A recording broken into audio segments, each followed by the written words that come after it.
Avoiding conflict. I'm going to use that one as an example only because that was a real life circumstance that just recently happened with me as well. So a faculty member, and it really wasn't a conflict, but it was a request more so.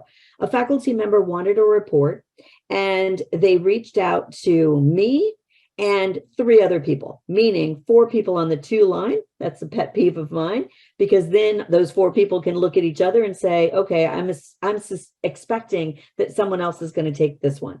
But reached out to 4 people and did not get a response. And that goes back to what Jamie and Kim were talking about earlier. Our faculty just want a response. And so respond in a timely basis, even if it's just to say, let me look into this and I will get back with you. That is okay. I actually recommend you go a step further and give them an estimation of time with which you will be responding. That allows them a little bit of peace of mind, and then they know that they follow up after that portion of time. But in my particular case, I didn't respond. I was out of the country on vacation, and neither did the other 3 people. So what did that investigator do? They then reached out to 6 other people. And before you knew it, 10 people had this same item in their queue to take care of.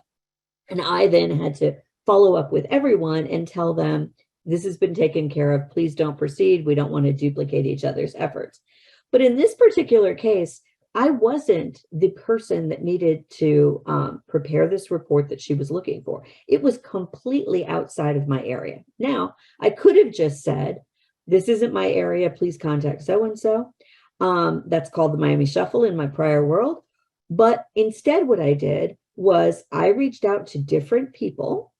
I found out who was the most appropriate individual to handle the situation. I got a commitment from that person that they were going to. And then I sent her a follow-up and I said, you know, this is outside of my area of responsibility and expertise, but I've already talked to so-and-so. They have agreed to take this, and you should get an answer by close of business. That's the way that you build a strong relationship. That's the way that you build trust, because they then know moving forward, I know I'm going to reach out to this person and they're going to be responsive. So please do not avoid conflict. When you avoid conflict, it just compounds itself. That person gets even more frustrated and they struggle with it. Forgetting to listen.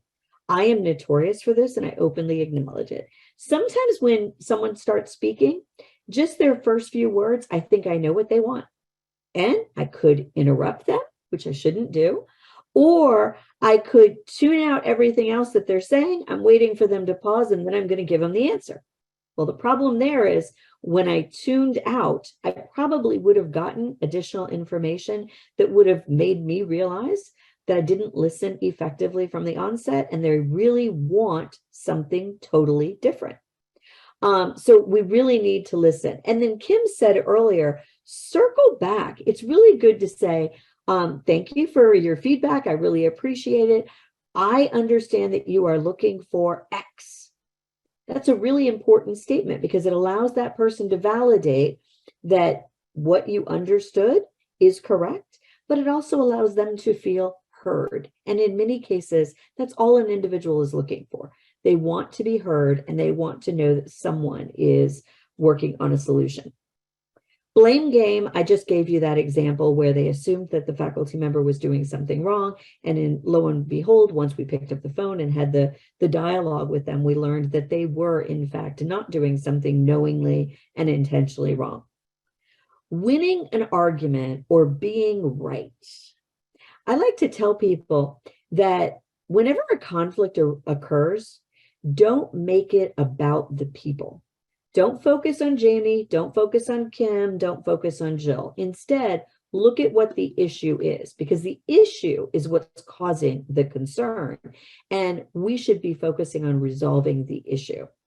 And this is something that I have my good days, I have my bad days, but if you don't focus on the people and instead you look to the issue, you're more apt to find a solution right away. Being defensive is probably the worst thing that you could ever do. When someone is already frustrated, when someone doesn't feel heard and is looking for a solution, if you go to a space where you try to defend yourself, defend your team, defend your office, that faculty member is going to get even more frustrated because they're looking for a solution. And you're spending your time instead defending. So these are common mistakes that are made with conflict. And again, I'm sharing them because I think through awareness, we can build a rapport and really a filter within ourselves to try to avoid going down these paths, because they're counterproductive. We want to instead look to resolving.